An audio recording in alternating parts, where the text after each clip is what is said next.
my headphones down a little bit. It's nasty.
What's going on? What's going on? Welcome to another Wednesday night in South Texas. Welcome to another episode of Let's Chop It Up with your boys, Lucky Lamar and DJ Lil King. What's going on, gang? How y'all living?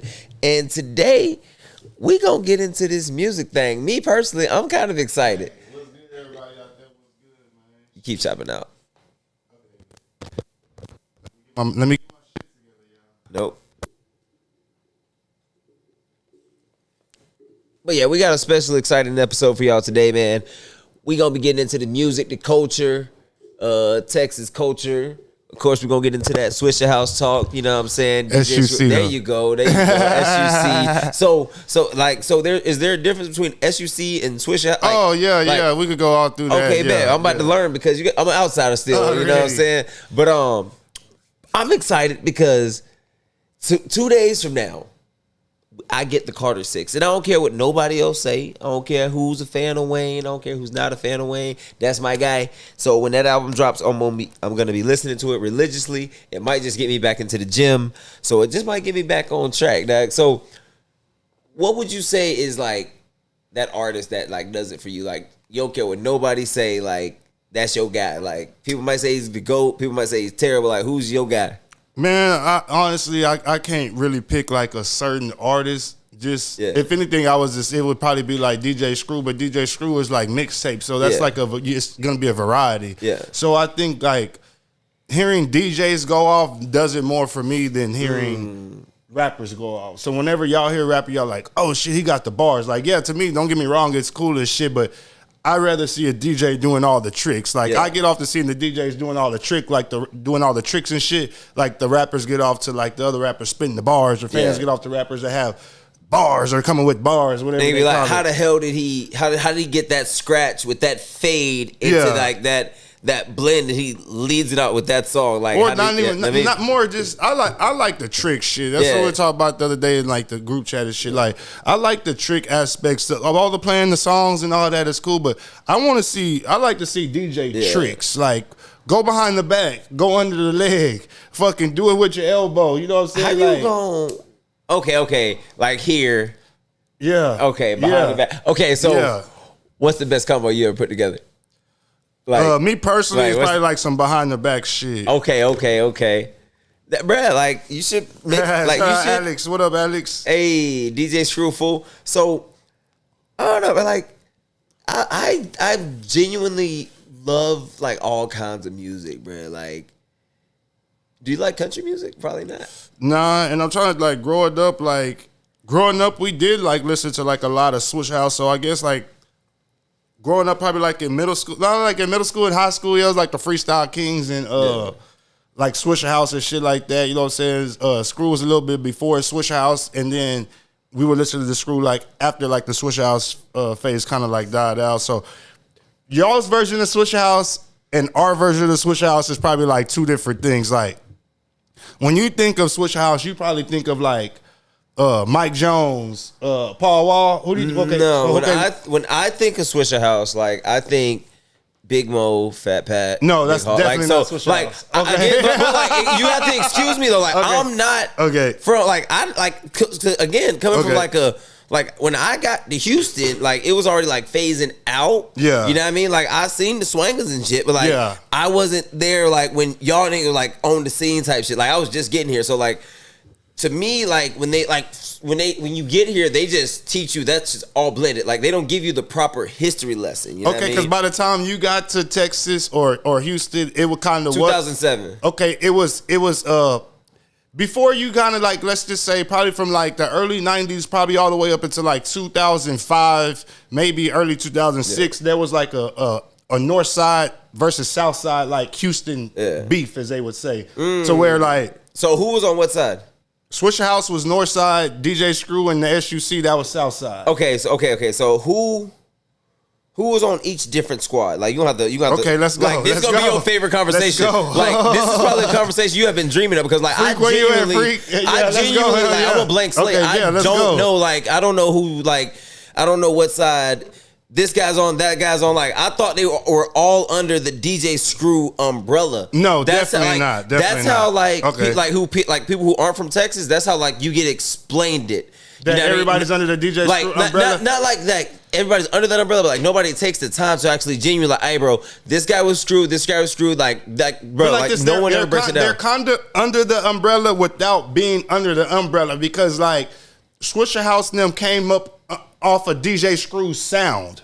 So even though Michael Watts was the DJ, because you got to remember, DJ Screw's an actual person. Yeah, I know DJ Screw's a person. DJ Screw's a person. So are DJ Screw and Michael Watts the same person? No, Michael. Okay. Now we're getting somewhere. DJ Screw is South Side. Michael Watts is North Side. Okay. DJ Screw is the head of SUC, Screwed Up Click. Michael Watts was the head of Swisher House. Okay, so Michael Watts, what a lot of people say is Michael Watts was imitating what DJ Screw was doing because it's deeper. This goes back to what I was just saying about the North Side and the South Side history.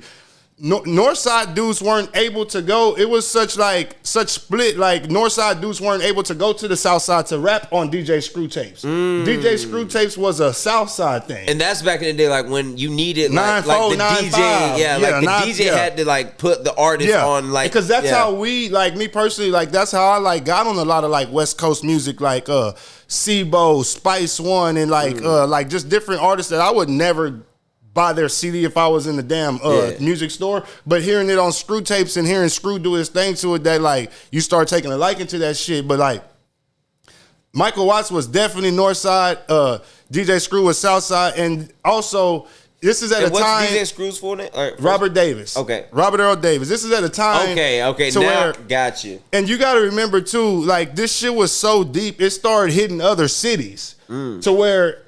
If you in Corpus, you was either damn near had to pick who is your Swisher House or SUC. And if you can Swisher House, it was a point. We're gonna keep it 100 on here. We ain't gonna bullshit. There was a point in time where Swisher House was looked real down upon in Corpus. If it wasn't DJ Screw, especially on the north side of Corpus, if it wasn't DJ Screw, niggas didn't want to hear that shit because I ain't gonna throw myself in there. I'll just say, like, a lot of people in Texas looked at, like I said earlier, as Michael Watts is a copycat. You're copying because DJ Screw's the originator. He started the slow down sound, and Michael Watts kind of like took it and started doing his Michael Watts mixtapes, which eventually turned into Swisher House mixtapes. But it was basically Michael Watts was doing these tapes mimicking what DJ Screw was doing on the south side. But since the north side didn't have no voices, they would say, that's when Michael Watts comes in the door and starts inviting all the north side people to his house to start doing the Swisher House tapes. Because like I said, the north side dudes weren't even, it was so, Houston's so big, you live there obviously, but it's like, you could literally do everything that you need to do and not even notice in a 5 year span and never go to the other side of town. Yep. Literally. Facts. Like, you know what I'm saying? Like, it's a whole... Everything could be just Southeast. We don't even need to go to Southwest. Everything over here is in Southeast. Well, like, I knew people from Houston that that are from the South Side that never even been to the North Side type shit. You know what I'm saying? Like that's how, like, and I would be amazed, like, I'm in Corpus, I go to the North Side, like, it ain't nothing. My daddy used to take me to the North Side when I was a kid, but it was, like, so big, like, that these dudes were straight South Side, they never even went to the North Side shit. So let's break down the members. Yeah, let's go there. Let's start with Swish House. Let's start with Swish House. You got the ones that you probably heard of would be like Slim Thug, Chameleonaire, Mike Jones, Paul Wall. Okay. Who else made it out of Swisher House? Who else? Let me see. The ones that you wouldn't know would be like a Big Tiger, Lil Mario, AD, Big Pig, Blindside. You know what I'm saying? Razak, that's Chameleonaire's brother. He wasn't really Swisher House. He was more a color changing clique. That was Chameleonaire's thing, right? After Chameleonaire branched off from Swisher House. Okay. And let me see, man, there's a whole lot more too, man. I know I'm forgetting. Yeah, he said 50-50 twin, Magno. Yeah, hell yeah. So Swisher House is more of like your popular names, but let me break those. And the other guys are more like your legends. Well, this is the thing. And I guess let me break it down to you like this too. Swish House and them started as just doing like the same thing that DJ Screw and them was doing. Eventually, some of those dudes at DJ Screw's house were good enough to where people from the outside started coming and signing them. DJ Screw didn't want to start a record label, so we have to keep this in mind the whole time. DJ Screw, Screwed Up Click is never a record label. So you got Lil Kiki over here, you got Fat Pat over here, and then you have these dudes who are coming and signing Fat Pat and DJ Screw, not having no problem with, hey, y'all go get y'all money. This dude finna pay you $100,000. Go and get it. So the SUC members are getting picked and chosen. This is when Swisher House and them are still doing, I done came down. I done came through at Michael Watts' house. These dudes on the South Side are already starting to get deals and stuff. Michael Watts and them and the North Side dudes are seeing that. So at some point, Swisher House literally turns from just flowing in Michael Watts' back room into a record label because they saw the success that the Southside was having, and Michael Watts saw all those dudes that were under Screw getting picked by different, you know what I'm saying? And so Michael Watts didn't want that to happen with Swisher House. So that's when he capitalized on the business aspect. He capitalized on the business aspect of it, which DJ Screw didn't do because DJ Screw was making money selling his tapes. He didn't give a fuck about signing no artists. He making $10,000 a week selling these motherfucking tapes. Like, I don't need to sign an artist. Like, to them, that was just a headache type shit. You know what I'm saying? Like, so Swisher House them started off, like I say, doing the same thing, just doing the tapes. But then eventually, Michael Watts them and G Dash and T Ferris, they started doing the business aspect of that. And the first album they did was a project called The Day Hell Broke Loose, and it had about 50 niggas on that motherfucker. You know what I'm saying? And then after they did that project, that's kind of like when everybody starts to like branch off and go their separate ways. So then Slim Thug goes and forms Boss Hog Outlaws. Chameleonaire goes and forms Color Changing Clique. Big Pick and Big Tiger and then I think Break Yourself and all that stuff. And then that's when the next wave of artists come. The next wave of Swisher House artists is Mike Jones. Okay. Who? That Mike Jones. Who? I got him. Hell yeah. So yeah, like the Mike Jones era, like that was probably like when I was in 8th grade-ish. Yeah, that's like so. Mike Jones capitalized, and I'm not gonna say he capitalized off it, but to me, DJ Screw had just died. Yeah. In 2000, Mike Jones them came out like 2001, 2002, and they were like the new hot artists on Swish House, so they were getting a real major push. And at that point, there was no Screw. There was no new Screw tapes popping up. You could go get a little Kiki CD or a little Kiki mixtape or a little Flip mixtape, but you weren't going to get no authentic DJ Screw tapes after November 16, 2000. So Michael Watts and them were capitalizing off of the new songs because you know what like the Screw and Chop sound like, Mike, what they get the new songs that are hot, slow them and chop them, maybe have one of their artists do a freestyle to the instrumental and then put it on the CD and we're going to sell it. So up until that point, that's what they were doing. And then once they started trying to do it a business aspect, once Mike Jones and them got there, that's whenever they started turning into a business. Before that, it was just a whole bunch of niggas rapping, Michael Watts giving them niggas tapes to go sell and do shit like that. Oh, yeah.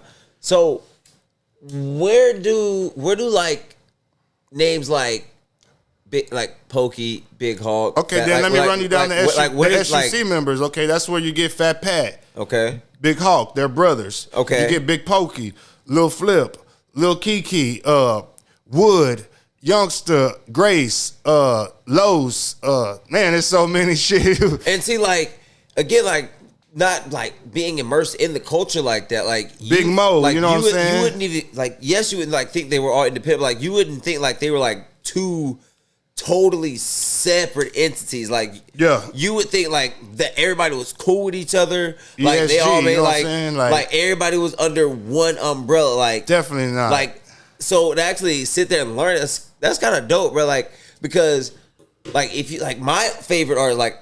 Big Mo, like that's one of my and like if you like listen, he's like I don't have like a heavy Big Mo influence like the dude that's on stage right now. The guy who always snapping on in the chat, but like the melodic style, like I get that from Mo. Okay, you know what I mean. So the Big Mo that you probably know is like the Big Mo from like Purple Stuff, you know what I'm saying, stuff like that. I remember the Big Mo that was like singing on DJ Screw tapes, like to other people's. Like we fell in love with Big Mo when he was singing to other people's.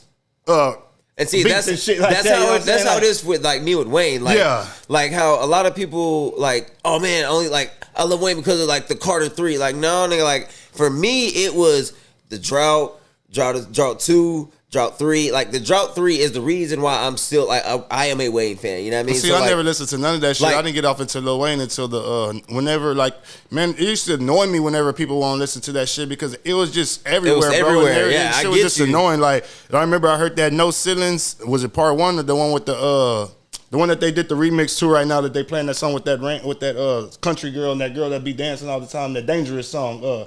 The Wetter song, whenever he did the Twister. I can't. Yeah. Oh, that was No Ceilings Part 1. Part 1, bro. He crushed that album. I became a fan after that. Yeah. No bullshit. But the song for me with Big Mo is The Bar Baby. That's the one that got me. Already. The Bar Baby. And then that was like his first, that was like Big Mo stepping out of Screw's house, going commercial. Like it was that song. It was that I done came down, up H-Time. City of Syrup. Yeah. But that was like 7th grade for me. Hell yeah. Like that's the I was like, what is this? Yeah. You know what I mean? And then when I heard they got them, what do you say? If I pass by, how did Big Hawk say it? Chillin' with my brother, and you already know. If you wanna reach me, hit me on the down low. If I don't call back, don't put on the show. When I pass by your house and blow, instead of knocking on your door. Then there was ain't lovely. Yeah.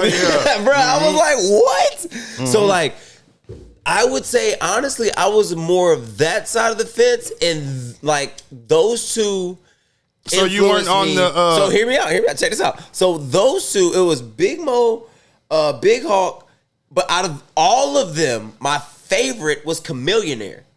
You know what I mean? Like from whole different side of town. Yeah, like the whole different side of town. You know what I mean? So like that's why like I didn't think that there was a difference. You know what I mean? Like because like I grew up in an area where like nigga, if you from Atlanta, I'm from Atlanta. Personally, we might hate each other, but the outside world ain't gonna never know. We gonna go get this money. Oh, you know what I mean? Definitely wasn't like that. So, like if you from Mobile and I'm from Mobile, like in the streets, we might shoot each other, but hey, go listen to that nigga shit. Yeah, I don't know how big Mobile is, but it would almost be like this side, north side of Mobile has 15 clubs, and south side. No, I'm just giving you an example. And south side of Mobile has like another 20 clubs. Like, there's no reason for the people on the south side to go to the club on the north side. We got 20 different options over here on the south alone. Not to mention, in Houston, like most people in Houston who have the money in Houston don't live in the inner city of Houston. Like they live in Katy, Pasadena, Universal City, and all these outskirts. So shout out to Katy. I used to live in Katy. You know what I'm saying? So like even if like I want to pop in Houston, I don't necessarily need to pop in the inner city. You know what I mean? I got all these massive city suburbs that I can hit up. And like you said, I ain't never got to go to the other side of the city. You know what I mean? And even if I do go to the north side, I can be on the outskirts of the north side. Exactly. I ain't never got Jersey Village, Conroe and shit like that. I ain't never got to deal with you. You know what I mean? And then like, I can do half of my city, Waco, Austin, San Antonio, Corpus, Dallas, you know what I mean? Or even South Dallas, whatever you want to do. You You know what I mean? Like, Freaks has completely different sound too. I agree up until a certain year probably, because if you listen to those early Swisher House tapes, not to say that they were sounding like Screw them, but it was just basically the same type of flow, just different, different niggas from different sides of time. Like because it was all that I didn't came down, I didn't came through shit. And when like again, like being sort of someone who's not from Texas, like when you say, "Hey, bro, what is Texas rap to you?" Hold up, I done came down. Park my truck, got my 84s wide, like that type, you know what I mean? So like, that's not like a knock, but it's like, that was the stigma, and like even modern Texas artists, like not to say like the Texas hip hop culture is the same, but it hasn't evolved much. No, but let's get on that topic then, because I'll keep it 100 with you. I used to be one of those dudes who didn't want the Texas sound to change, the Houston sound to change. Why is this new Houston rapper rapping like he's like not from Houston? Like that shit used to aggravate me. You know what I'm saying? But now that I'm a little bit older, I appreciate that, because all sounds have to evolve. And even though I still love it, I don't want to hear a dude in 2025 rapping a whole album, 12 to 15 tracks about he done came down and he done came through. Give me one or two of those. And I'm good. So I can appreciate it. Give me my nostalgic feeling and then move on. You know what I mean? Because I don't need a whole album of that unless you're from that era. Now, if you're Little Kiki and you gonna do that, do it. Let's go. If you're Paul Wall, that's what I want from you. That's what I want. That's what I want. You know what I'm saying? Like Scott, how Snoop Dogg said, he was like when he was talking about the mumble rap shit, and like how he was in the studio, he was like, man, I was in the studio. He's like, I don't fucking rap like this. You know what I mean?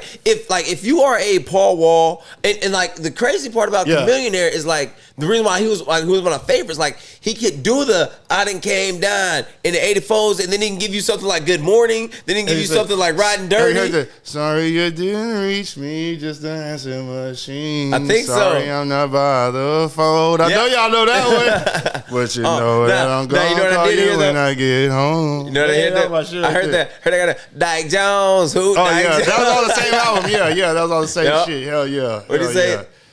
That time period, we listened to different regions and would screw them to all still be Texas sound screw wise.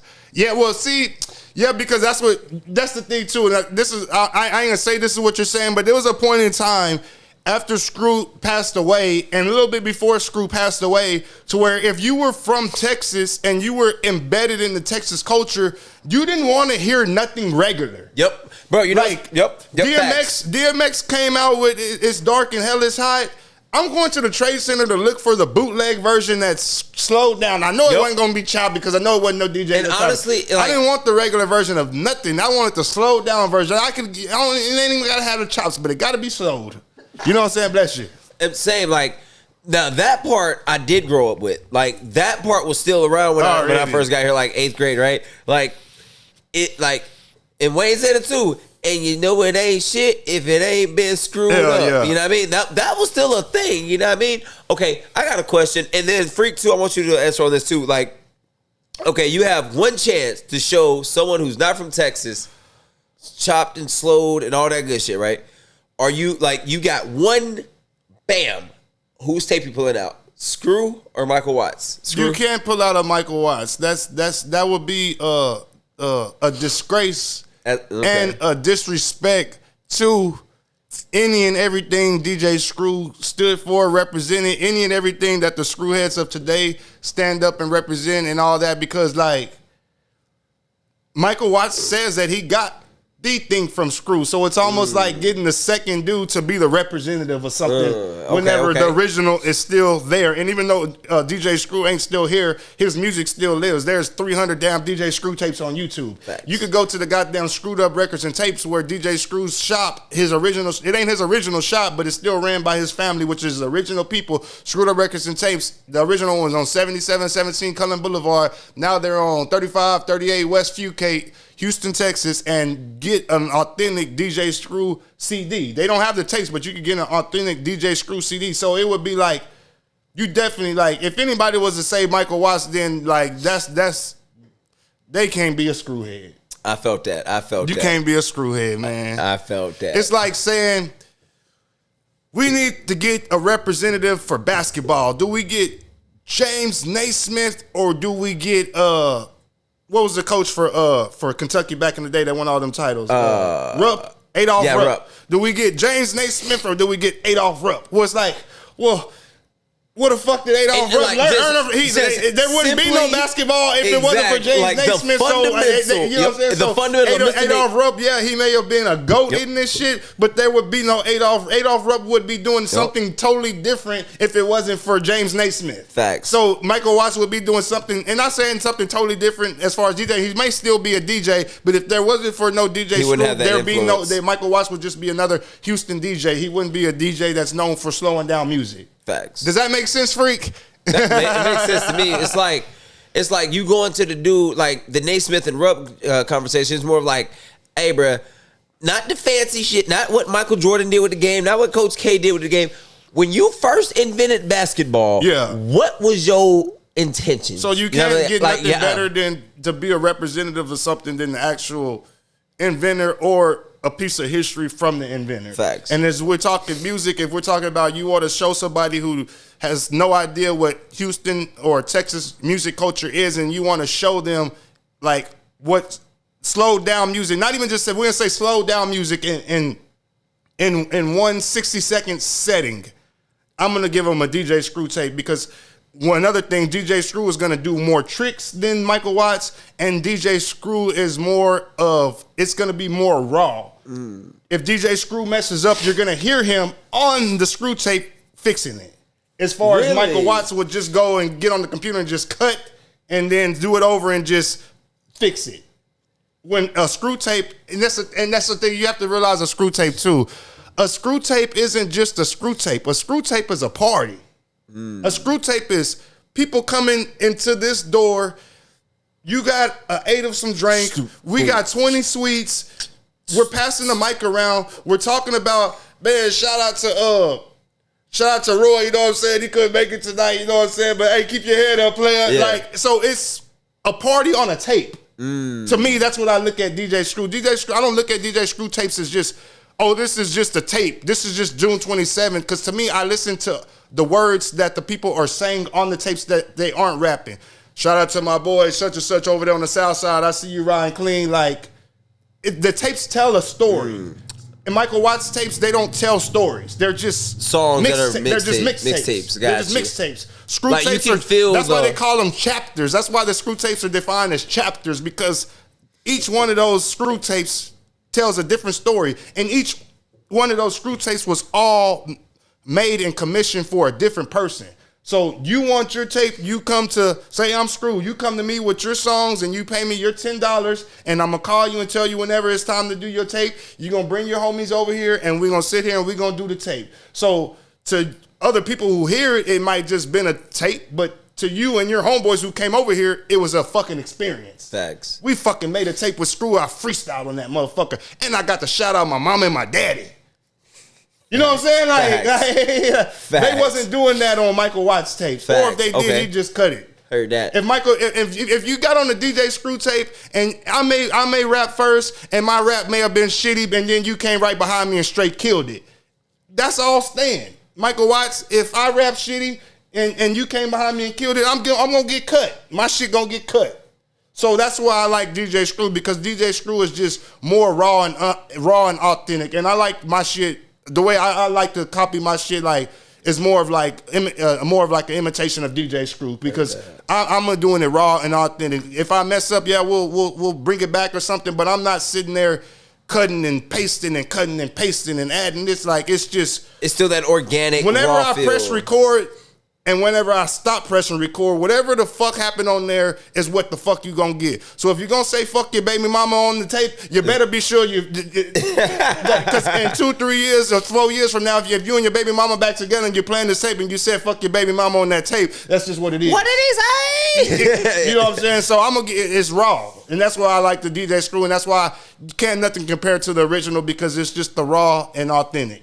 Heard that. So where does UGK come into the equation? Okay. Like what side of the fence do they come in on? They come from Port Arthur, Texas. Okay.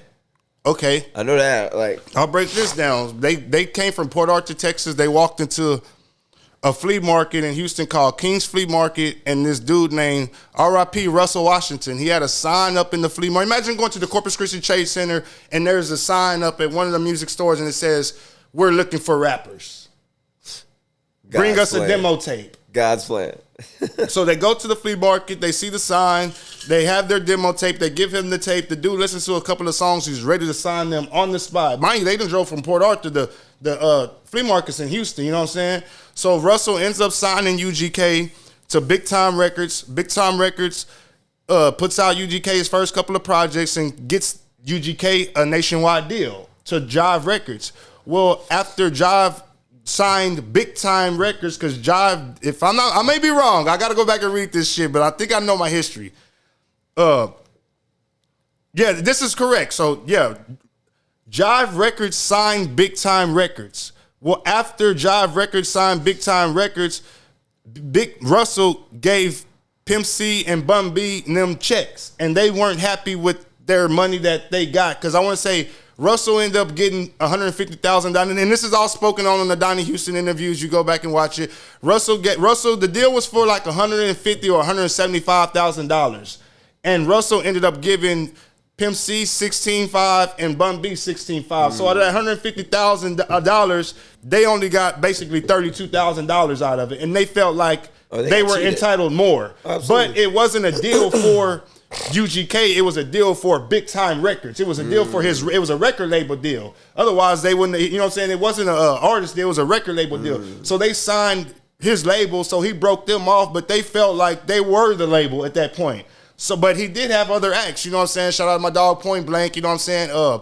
Who else did he have over there at the time? 20 to Life, you know what I'm saying? PSK 13, you know what I'm saying? He had some other acts over there, and after basically UGK and them felt that they got fucked over, they went and talked to Jive, and mind you, they were kids when they signed that deal. They were like 16, 17, so after like a year or something in that deal, they go and talk to Jive, and Jive like basically agrees with them like, well, yeah, let's figure out a way to get Russell out of the deal. So they come up with a plan, and basically they get Russell out of the deal. So Russell basically gets out of the UGK deal, so now UGK is basically on Jive Records without Big Time Records. So now they're on an artist contract. On an artist contract, okay. Basically getting, and Russell says they took less money than what I was giving them to be on their own. Well, Russell needs to goddamn come back. So after Russell decides I need to come back with something strong, that's when Russell goes and finds DJ Screw, and Russell says this to himself. He pays DJ Screw $400 to do All Screwed Up. And Russell had a nationwide deal, if I'm mistaken, with Priority Records at the time. So that was the first ever DJ Screw project to be distributed nationwide. Because other than that, the only way you could get a Screw tape was to go to DJ Screw's house. You got to realize this, too. The only way to get a Screw tape, this is between 1991 and 1995. No, between 1991 and 1998. The only way to get a Screw tape is basically to go to DJ Screw's house and knock on the door and him open the door and sell you a tape.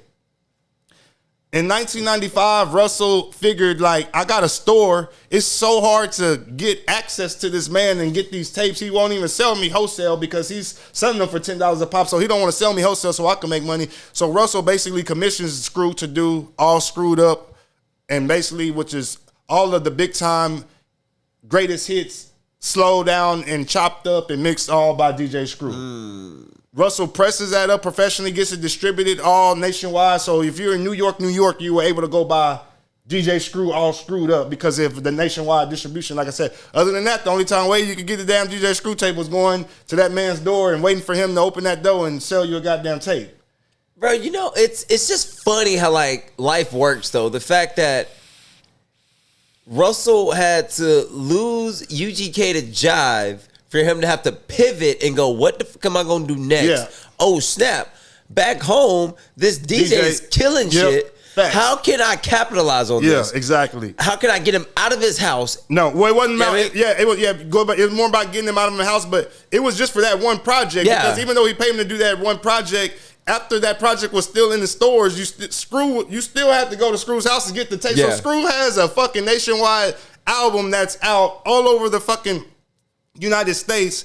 But still, if you want a personal screw tape, you got to go knock on Screw's door. And you know what's crazy? All Screwed Up is the only, and mind you, at this time, there's probably 120 DJ Screw mixtapes out, but only that one is the one that you could buy in stores because everything else is underground. Bro, and it's wild because, like, you can tell, like, Screw never wanted the attention. I don't know if that's the right word. Yeah, that's the perfect word. Like he was like he never wanted the attention. And like you can tell that from like he has all these major artists around him. Mm-hmm. You know what I mean? And like he never once said, "Hey, bro, you want to work with me? You gotta sign this." Because we like so many niggas now like niggas want you to DJ. Like, hey, King, you want to DJ for my artist? You gotta be my DJ. Yeah, yeah. You know what I mean? And you got to remember too, this is the day and age before pre-internet. Like, yep. I remember hearing the name DJ Screw probably about 5 to 7 years before I could even put a face to this man. Yep. You know what I'm saying? Like, bro, I remember my brother was stationed here, right? And he would always come home with chopped and screwed and chopped tapes, right? The first time I heard it, I was like, what were they? Swish House or DJ Screw? Or you don't even know? Beltway 8, Freestyle Kings? Say they might have been. Because there was different people there. Wait, after the first one I heard, it was a Usher album. It was the Usher Confessions album. Okay, I think that was probably a Fuck Action. That was probably OG Ron C. Yeah, so that was the first one that I heard. Okay. And I was like, what the fuck is this, bro? It was like, bro, like, but like the more I listened to it, it was like, these are my confessions. And that's where Swish House started winning and gaining fans because Swisher House still started doing those slowed and chopped R&B slow jams, and that's when they started winning because they started getting all the women. And you know who says that? You know what I'm saying? And women weren't really just on Screw like that. Nope. You know what I'm saying? Let's your nigga put you on it or something like that. But whenever, because it was cool for a woman to go buy an R&B CD. Yep. Women ain't going buy no goddamn rap. Women going to spend their money on some R&B. That's where Swish House and Michael Watts and them started to capitalize. Bro, Tupac said that in 1992. You know who he told that to? What's up? He told that to Biggie. He told Biggie, hey man, look. He said, make your songs for the bitches. Why? Because bitches go buy. Or I'm sorry, ladies. This is what Tupac said. I'm gonna change it for the ladies. He said, make your songs for the ladies. Why? Because the ladies gonna buy your album, right? If the ladies buy your album, the dudes is gonna support whatever the ladies are supporting because they gonna be in the club jamming in your song. Your song come on, it's gonna make them dance. It's gonna make the dudes spend more money. You know what I mean? So eventually, the dudes gonna hear your R&B or your club song so much, right? Like he gonna hear freaking ain't nothing but a gangster party. He gonna hear that in the club all day. Then he gonna get the album and he gonna get goddamn he said who shot me but the punks didn't finish that. You know what I mean? So like it's the perfect marketing ploy. So you get the best of both worlds, and then you give, like you said, like with the Houston artists, like give me two like throwbacks and then move on, right? A Pac album, you'll get the song for the ladies, the song for the dudes, and then you'll get Dear Mama in there. You know what I mean? Like, and it's like a total roller coaster. But those Fuck Actions were so live, bro. Did you ever hear the Fuck Action CD? Like with the R&B? Like they were so I'm pretty sure I did. Niggas were buying them motherfuckers. Like that's how like live they were. And like niggas were buying them to put in their cars to like ride around with a girl they trying to get it on with type shit. You know what I'm saying? So they were making money off the females and the niggas. So that's where Swish House really capitalized off of the Fuck Actions and Slim Thug. Slim Thug was the first like, I ain't gonna say viral rapper because we didn't even call it viral rapper, but if it would have been called viral back then, Slim Thug would have been like the first viral rapper. Slim Thug was the one who really like took Swisher House like off. Like then they did a Slim Thug project called I Represent This, which was like all his freestyles. What was Slim Thug's first song that really popped off? You can't really say because they were all freestyle. So your version of Slim Thug and my version of Slim Thug is two different things. I'm talking about the one that I would know. Your version of Slim Thug, the first song that popped off for Slim Thug would be like, when I hit the club, all the girls show me love. I'm buying out the bar, got the drinks in the club. It's the TIP, Bun B and Slim Thug. When I hit the club, all the girls show me love. Look, I'm gonna play it for you right here. I think I'm gonna have to go with Free. That how does Like a Boss go? Fuck that nigga Slim Thug, you the motherfucking boss. He ain't the motherfucking boss. I got shots like a boss, 3 shots like a that boss. one. Yeah, that's the one. Yeah, fuck that nigga Slim Thug. He said, that's the first time I heard this. That's the first time I can remember hearing this shit. Slim Thugger, motherfucker. Yeah. Let me see if I can find that 3. But the one that I heard first was Flip. That Game Over was the first one. Like I think I heard before him. Let me see.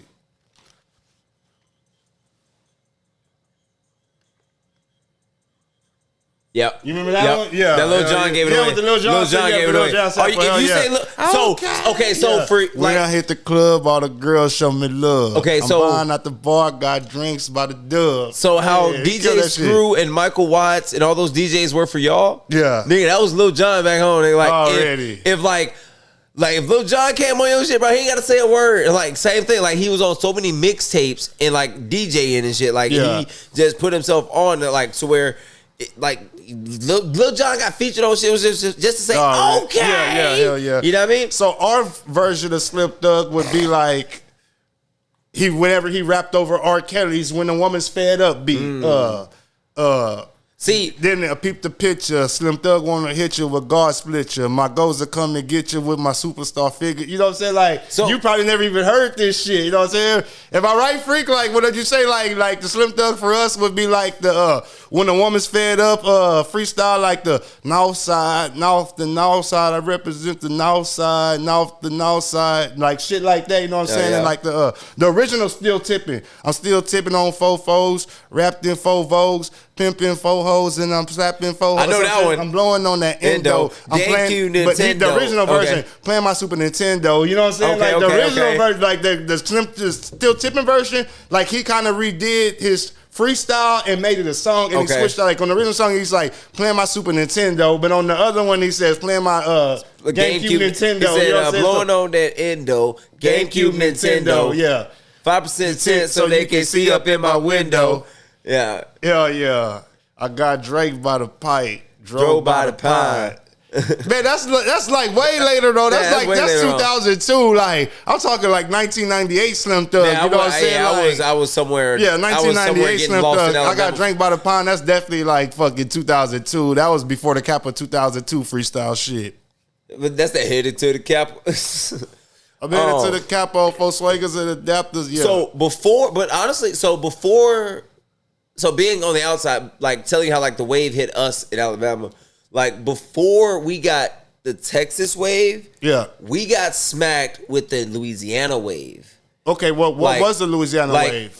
We got hit with the Hot Boys, the No Limit Soldiers. Was it No Limit first? It was No Limit first. Okay, that's how it was for us. It was No Limit for us, and then once No Limit phased out, that's when the Hot Boys and Cash Money started running. And they won when they got there. When Wayne came on that bitch and said wobbity wobbity wobbity wobbity wop. But see, that's whenever Swish House started coming in slowly, because that's when Screw died, and then Swish House them are slowing and chopping all the Cash Money hits. And then that's how they got us. And then they got Slim Thug rapping over all the Cash Money hits. You know what I'm saying? So that's how and that explains why, like, someone who comes into Texas like me, like, hey bro, we about to listen to, you about to play some Chameleonaire. You about to, like, that's why you would, like, because on one hand you're absolutely right, like. But I think it took me actually spending my first couple of weeks in the state in Houston, like to know, there's others other than Chameleonaire, Slim Thug, Mike Jones, Paul Wall, like. And see, did you ever hear like freestyles of like Chameleonaire and like Slim Thug like rapping together, or you would just hear like their songs of them? I knew that Paul Wall and Chameleonaire had mixtapes together. I heard those. Okay. I heard a couple with Slim Thug and Chameleonaire. By the time I started paying attention, Chameleonaire and Mike Jones already had their beef going on. Okay. Another artist that popped for us was when Paul Wall was on Grills with Nelly. See, that was one that popped back in Alabama too. Like, it popped here, but I hated, like, to us that was like, it felt like the sellout song. Because we were happy for Paul Wall. Don't get me wrong, we were definitely happy for Paul Wall, but to us. And I'll give you an example. Alex, you can vouch for this. Me and Alex were at South by Southwest 2022 at a Young Thug concert. we get there in Young Thug and Gunna concert, and the only artists that are gonna perform are Young Thug and Gunna. There are no opening acts, so the DJ literally goes for like 2 hours, and after like an hour of playing, she literally says, "All right, Austin, Texas, I'm finna break it off with a Texas classic." So me and Alex next to each other, we like, hell yeah, she been playing all that fucking Atlanta, all that fucking Florida, all that New York shit. Hell yeah. Like we in Austin, represent for us, you know what I'm saying? Like that's how we feel when fucking, she said, I'm finna play a Texas classic. So me and Alex like, hell yeah, she finna play 25 Lighters, she finna play Wanna Be a Baller, you know what I'm saying? Pimp the Pen by Lil Kiki, June 27th. She finna play Tops Drop by Fat Pat. She finna play Body Rock by Fat Pat. She finna play anything. But she played fucking Grills by fucking Nelly. And I don't know, I felt like I may have been the chain reaction because mind you, there was probably about 5,000 people there. But literally, I feel like I started that shit. And I may be completely wrong. I just may be like feeling myself. But I felt like soon as she put that shit on me being a DJ, I just start going, boo, all fucking loud. And I just fucking, next thing you know, the whole fucking crowd just start going, boo. And she's like, what, that ain't a Texas classic? And we're like, hell no. See, and you know what's crazy? And I'm gonna tell, and you know what's crazy? If you were to go to that DJ, right, and approach her and be like, and be like, are you from Texas? I'm willing to bet she was not from Texas. Definitely wasn't from Texas. Because you Texas. can't go to Austin, Texas and say, I'm going to play a Texas classic and play a song starting with artist from not even from Texas. The Texas artist is the fucking feature. Yeah. That's the wild part, bro. I'm not even from Texas like that, and I know better than that. Come on, man. Like, that's wild to me. That's like saying, we're going to play a Texas classic. Now I typed the text to a girl I used to see saying that I chose this kid. No. I would have gave that more of a pass than what they played. Hey, how about this? Well, I'm about to play a Texas classic. Big pimpin', spinning. Like, yes, that's a UGK song, but that's not a Texas classic. I would still give it more of a pass than that. I'm trying to think of like an artist that's like from another place that got a feature from a Texas artist. Let me think. Who's an artist from somewhere else? Like, let me see. Okay. Fucking, man, I don't even know how to put it. Is JC even thinks like technically that's a better classic? Hell yeah, I'll definitely take Big Pimpin' over fucking Grills any fucking day as a Texas classic. Hell yeah, man. I can't even think right now, man. A fucking out of town artist with a Texas feature and you're in that city and they say we're gonna play this classic and it's a fucking it's a classic. It's a classic record, but it's not. It's like, to me, that song, like you say, it's almost like it's like phony Texas culture. Yep. Like in Texas, we don't even do songs like no Texas artist before Nelly made a song called Grills. Yeah. That's just too elementary for us in Texas. You know what I'm saying? Like a grill song. And like I say, salute to Paul Wall for hopping on the song. But I strongly believe like this too. If it wasn't for the Texas influence, that song wouldn't have taken off. It wouldn't have. You had to get Paul Wall on that bitch. Back in Alabama, people they had the OGs and old heads and the guys, they had grills, but they weren't diamond grills. They weren't like solid gold. They just had the gold fronts. You know what I mean? And they didn't have all of them. Yeah. They had the one the two K9s. That's how my mom and them got. They got with the design on the front. My mama got the one go to with the cover. Yeah. You know what I mean? Mm-hmm. They had the ain't teeth. You know what I'm saying? Iced Out Grills definitely started in Texas. That was definitely started by Johnny Dang. And I wouldn't necessarily say, I'm going to give Johnny Dang the credit. It was started in Houston, Texas, definitely by either King Johnny or Johnny Dang. And you could probably give both of them the credit for creating the Diamond Grills. Okay, so nobody had diamonds in their teeth while I got Freakazoid in the chat before we get up out of her and all that good stuff later on, I just want to know, can you take me through the experience of Selena in Corpus? Which version? Which part? Before she died? After she died? Let's go the peak. The peak would definitely be right after she died. Y'all could probably speak on it more, being that y'all are of Mexican culture and stuff like that. But me from the outside looking in, I would say the peak definitely but then again, I wasn't like, you gotta remember, I grew up in the same neighborhood as Selena. Like, I used to literally live right down the street from Selena. You know what I'm saying? My great grandma lived in that neighborhood since the fucking 50s. You know what I'm saying? Like, and to us, we would see that bus and we knew Selena was Selena, but we just didn't look, we're kids, so we just didn't look at it like, how could I say it? Like, you live in the hood like us. Yeah. You're not in LA. We don't really see you on TV. That's Miss Quintanilla down the street. From down the street. You know what I'm saying? We can find her dog when it's lost. Type her shit. mama sell Kool-Aid Pops to us every summer. Like, they do music. Yeah. My daddy worked, they do music. That's just what it was. Like, it wasn't looked at like, and maybe, like I say, amongst the Mexican culture, like, they may have looked at her like way bigger than what it was, you know what I'm saying? But being like from the outside looking in, living in Molina, like, to us, to the black kids, like, she was just like, she was a singer from the hood. You know what I'm saying? Like, that's what they did. They got the tour bus, they go out of town and sing. Like, yeah, we know she got songs, but we don't know we don't know how big she is. Until after she passes away, they start doing, I ain't gonna say after like whenever the movie, because it was like right when she passed away, that's when you knew shit was real. And then the question, Alex, was what was like Corpus like for like during Selena's peak? You know what I mean? And what would you say Selena's peak was, Alex? Was it before she died or like right after she died? Because also remember too, like the radio stations like basically saying, okay, today we're gonna do a tribute to Selena, so everybody that's driving around Corpus today, keep your headlights on all day. So you got people riding around Corpus at 12 o'clock in the afternoon, 1 o'clock in the afternoon, and then they got their headlights on. And then you just know like, and everybody was fucking doing it. You know what I'm saying? Like, Selena passed away. They did a closed casket memorial.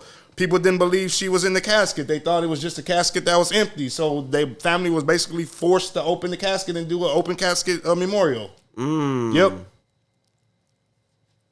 That's wild. Yeah, she died at her peak. Yep. That's wild. So like, because she was about to cross over to like the American shit whenever she passed away. She had just started doing like them American songs and shit. So I would say her peak was, yeah, definitely right before she passed away and right after she passed away. So like, how, like, I know she was like taken away from us, but like, was it like her body was like that badly dead, like I don't even slain that they had to close it, or was it just like for her privacy they closed it? No, it was because it was like they were gonna do a how could I say it? It's like whenever like a superstar dies, you know what I'm saying? Like whenever Kobe died, they do like the memorial at the Staples Center, but then they have like the private funeral for like the family and the friends, you know what I'm saying? So this was just like hey, Corpus Christi and surrounding areas, come show your love and see Selena's casket, you know what I'm saying, one final time, you know what I'm saying? And basically, it was at the Bayfront Convention Center and people didn't believe that she was in the casket. So once people didn't believe that she was in the casket, they basically was forced to open the casket and do an open casket.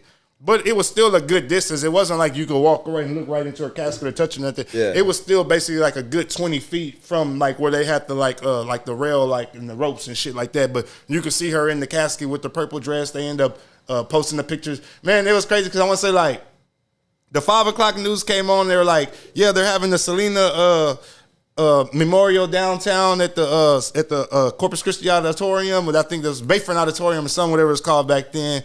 And they're like, yeah, da-da-da-da-da. So then 6 o'clock comes around, and then it's like, yeah, people are starting to say that they don't believe Selena's in the casket, da-da-da-da-da-da-da-da. So 5 o'clock comes around, they're talking about it, da-da-da. They got somebody there live, you know what I'm saying, like just showing the people walking in. 6 o'clock comes around, they're showing people walking in, but they're basically saying that they don't believe that she's in there. By 10 o'clock news, they had the casket open. Wow. Literally unfolded like that. Wow. On the 5, 6, and 10 o'clock news. Channel 6. I'll never forget that shit. That's wild, bro. Like, I was just curious, man, because, like, again, like, I guess I like being able to say, like ask questions about Corpus, because, like, Corpus is a talented city, and we say that a lot, but, like... Bro, my grandpa was Selena's teacher, bro. Literally. And my uncle went to school with Selena. They were in the same grade. My grandpa was Selena's teacher at West Oso Junior High. Selena went to West Oso from like 5th grade to like 8th grade because they came from like Lake Jackson, Texas whenever they got here. And then she went to West Oso from like 5th grade to like 8th grade. She dropped out in 8th grade. Well, my grandpa was her 8th grade history teacher. She couldn't pass your grandpa's history test. Literally, my grandpa was our 8th grade history teacher at West Oso Elementary. West Oso Junior High. I think it may have been called Molina Junior High. I like how he said Kim. I'm gonna say Kim K. I can't say that Spanish name. Was the news lady from Channel 6. Cara Rubius, Kim Carubius. Carubius? Yeah, it was the news lady from Channel 6. I don't even remember who it was, but I remember that they did that shit. That was when Channel 6 had the black and white logo. Bruh, like, so do you think that Corpus can produce another? Now, I don't even know if I can say another because she passed at her peak before she get hit the American market like that. Is able to produce a star of that magnitude like that because like Tejano music or just like just in general because like we had Selena, Ian Dior had like his run. You know what I mean? Like, do you think Corpus can create a star like that? Did. I mean, we have like I'm talking another one. Like we've had Eva. We have we did. She just ain't up there no more. Like, and I went to high school with this girl, and you're gonna be surprised when I say it, Paula Deanda. Oh yeah, I forgot she was from Corpus. Paula Deanda, she blew up. Like shit, Ed O'Connor's from Corpus. She was from San Antonio, came to Corpus, and fucking Ed O'Connor's fucking took her to the next fucking level. Next thing you know, she signed a deal with Arista. She was under Clive Davis, you know what I'm saying? And she did like 2 projects with them. She had the song with Lil Wayne and stuff, you know what I'm saying? Like shit, like I don't know how much bigger, like, and like they're saying Kevin Astrak, you know what I'm saying? No disrespect to Kevin Astrak and Ian Dior, but I'm guessing whenever he's asking this like, question, I'm talking like mega, like female, like male. I'm talking about like mega, like a certified bona fide star. You could say Ian Dior and Kevin Astrak, but they're more like the Tyler creators, so they're not like household names. Yeah, like I'm talking about like household names. Corpus create another. Paula Deanda was definitely in the city knows Selena. Yes, Paula Deanda was definitely a household name. Her songs were getting played on Z95. 102.9. Is that the God Sent Me an Angel? Huh? Is that God Sent Me an Angel? No, that's Amanda Perez. Paula Deanda is Doing Too Much and Easy. Yeah, she had the song. I remember her. I just can't think of the songs. It was called Doing Too Much. And I remember her voice though. He said she don't claim us. Who don't claim us? Paula Deanda? Is Paula Deanda the one who got on The Voice and said she was from San Antonio? Probably. No, it wasn't her. It was somebody else. And if it was Paula Deanda, well, she had the right to because she ain't from Corpus. El Dusty, but I guess he's asking like household. Like people know El Dusty if you're in that fucking culture, you know what I'm saying? Like my grandma wouldn't know who El Dusty was if she was alive, you know what I'm saying? My mama don't know who El Dusty was. Like if I asked my mama, you remember that girl Paula Deanda? My mama would be like, oh yeah, I remember her, you know what I'm saying? That's what I'm talking about. Like for damn sure. Can Corpus create another one? My mama wouldn't know who Kevin Astrak was. My mama wouldn't know who Ian Dior was. But if I was asking my mama, do you remember that girl Paula Deanda? She would definitely remember like, her. Hey mom, do you remember Selena? Yeah. Oh yeah, I remember her. You know what I mean? Like, do you remember Eva Longoria? Oh yeah, that was a girl from like fact. You know what I mean? Like, do you remember Lori Singer? Oh, baby, she was on Baywatch. You know what I mean? Yeah. Like, there's not saying that Corpus doesn't have like. Dusty's definitely international for damn sure. Hell yeah. Man, Alex, your mama know who Ian Dior. I'm about to say your mama don't know who Ian Dior and Kevin Astrak is, nigga. He said my mama know all of them. Man, goddamn, your mama know all the foods. Goddamn, she motherfucking OG Corpus, nigga. Hey, Alex's mom out there like, I know Ian. I used to babysit. Mijo, I used to babysit. You remember? Kevin. And I remember Kevin. I remember Kevin. He used to come and steal the ramen. Mijo, you remember? Hell yeah. Oh, man, bruh. I love doing these type of shit. Hey, but like we were saying though, like that Alex was just saying though, freak. Like yeah, but if you you gotta remember, Selena did make them a couple of songs that did come out on Z95, and they played them motherfuckers like a motherfucker. Because if they wouldn't have played none of that Selena stuff on none of them radio stations, I definitely knew who she was, but I wouldn't tell you. The only song I could tell you was "Damn Bitty Bitty Bon Bon," and that was like who didn't know that fucking song from Corpus from Selena? You know what I'm saying? But other than that, like they were playing that shit on Z95. Like they were playing like Dreaming of You and the other one, whatever the fuck the other one name. They were playing that shit on Z95. Shit. And Paula Deanda was definitely played on Z95. I remember she was on MTV, all that shit. You know what I'm saying? Let me see if I remember her. Oh, I'm gonna remember Yeah. me. I'm gonna remember you. You're gonna remember me. You're gonna And that was like right after she left Carroll High School too and shit. You know what I'm saying? We was kind of crunk for Paula. You know what I'm saying? She was doing her thing. Oh, I know. I remember. She was dating my homeboy Gonzo and shit. Like, I remember. What year did she graduate? she was like class of 06. Yeah, she was class of 06. Yeah. Now I remember. Because I got Her to sister Carol had a in sister. 09. Her sister name was Brandy. I can't remember. Brandy was like a year older or a year younger than her, but she had a sister named Brandy. I heard that. Bruh, I know. I remember that voice. Yeah, now. she lives in LA now. For damn, don't they I'm all, a Alex? star. Don't they all? I'm a star. So that's why I say we kind of looked at Selena like, cause man, she from the hood, you know what I'm saying? one of us. She didn't live in LA, you know what I'm saying? But she definitely could have lived in LA. I always heard a rumor on, although how true it is, but I would always hear a rumor that one of these houses on Ocean Drive was built for Selena, but she didn't get to move into it because she was killed. So I don't know how true that rumor is. I've If heard that anybody one could speak too. on that. I think I would say I would believe so. Yeah, but it can't nobody point it out, and if you can't Google the shit, then like. Hey, You know what I'm she didn't get this on the papers. Shit, I heard that they were building it from the ground. Shit, that's what I heard. That her and Chris were having that motherfucking house built from the ground, but they lived in Molina, so I don't even know. Shit, they may have it. They may not. Alex says it's true. That's true. Okay, well, Hey, Alex, his mom told him. you're gonna have to. Okay, Alex, you're gonna have to show me what y'all. Hey, in the group chat, man, get on Google Maps and do a screenshot and send it to me in the group chat so I can see what it is. And is it true or is it just a myth? And your homeboy who was high as hell when y'all was riding down Ocean Drive said, "Hey, bro, that was Selena's house right there, fool." Hey, That's what I'm talking Look, bro, look, the gate has an S on it, fool. That's what I'm talking about, man. God damn. Yeah, damn it, boy. Hey, man, for sure. You got anything else you want to get into, Man, King? all good. Hey, y'all stay tuned. Hey, Screw about to come through with the off the cush. You know what I'm saying? We got Silas Martinez with Parlay Clothing Brand. You know what I'm saying? They about to be on off the cush at 10:30. You know what I'm saying? So y'all tune in to that. Oh, shit. Hey, it's your boy DJ Lil King. So let's chop it up. Like Lamar, make sure y'all like, comment, subscribe. Appreciate y'all for being in here with us this afternoon, gang. We'll see y'all next week. Hey, podcast, we out, man. I'll do the music until you get over there. There it is.